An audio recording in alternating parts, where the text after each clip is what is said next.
Ieri sera sono stati contattati appunto dall'ambasciata dove hanno dato la notizia, proprio in quel momento hanno dato la notizia alla famiglia che risultava disperso.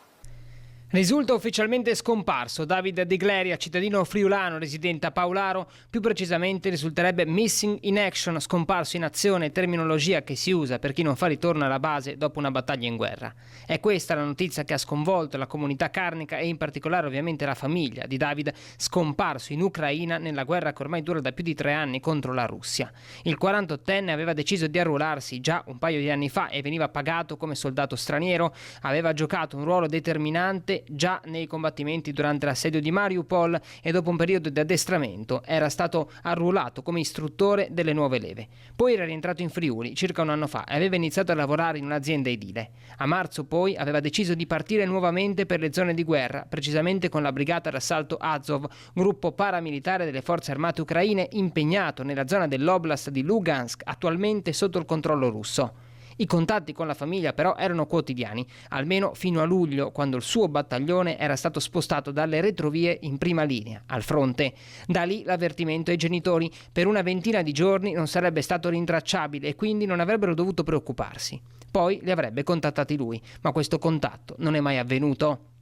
I familiari quindi hanno atteso altre settimane con la speranza di una sua chiamata, attesa che si è rivelata vana. Da lì allora la telefonata al sindaco di Paularo, che si è subito attivato contattando ambasciata e Farnesina e mettendoli a loro volta in contatto con la famiglia di David. Le prime notizie erano state anche confortanti. Pur non riuscendo a trovarlo, non risultava però disperso né tantomeno morto, almeno fino a ieri. La speranza adesso appunto che sia stato fatto prigioniero e non che non sia morto e quindi che sia ancora tra di noi David, e quindi adesso l'unica cosa è sperare che arrivino notizie positive. Chiaramente adesso i contatti tra la famiglia, l'ambasciata, la Farnesina ci sono, non possiamo fare altro che pregare e aspettare. Uno shock per la famiglia e per tutta la comunità di Paularo. Infine un messaggio da parte del sindaco: stop ai messaggi d'odio e violenza che circolano sui social per la famiglia. Questo è già un momento abbastanza straziante.